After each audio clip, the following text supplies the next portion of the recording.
Hey everybody, it's Todd with EstateNet in Toronto, and today I wanted to talk to you about a hot collectible. Now this is a question I get asked quite a bit by clients and by friends. What is hot in terms of collecting? And one thing that often comes to mind is photography.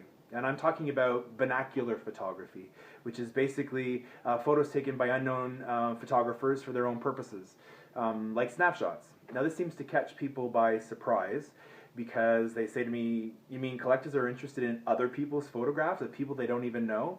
And the short answer is yes, they are actually. And I believe there's a few reasons for that. The first one is photography was invented in the late 1820s, so that by 1900, almost every home had a camera.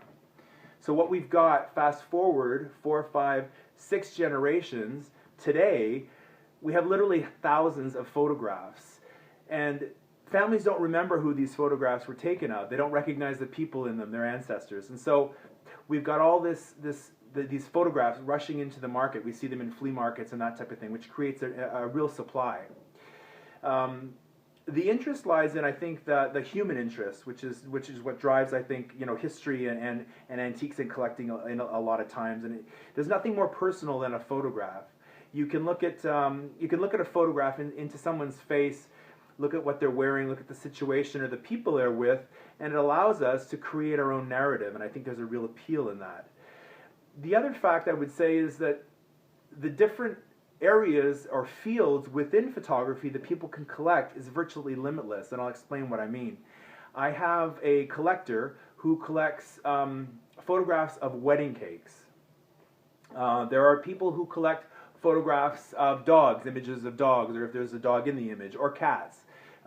People collect local interest type things, photos of their city or their cottage area. So you can see that it really is virtually limitless.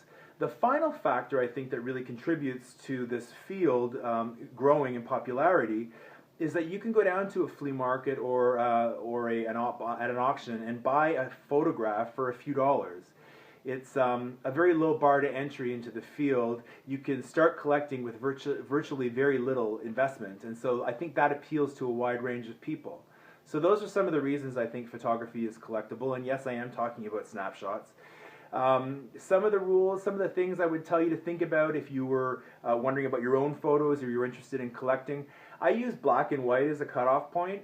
That's not to say that color photography isn't popular or isn't going to be more popular, but for me right at this point I think black and white is a good cutoff point. I'd say to look at photos that have some interest in them. I'll give you an example of what I'm talking about. A few years ago I was working with a family whose relatives were missionaries in China at the turn of the century, and they had all kinds of photos of these ancestors dressed in costumes and in front of the Great Wall of China and different monuments, and it was all very interesting, and they got a lot of money for these photos. Lastly, I would say look for a photo that tells a story. And this is especially true with photo albums, which do command a real premium.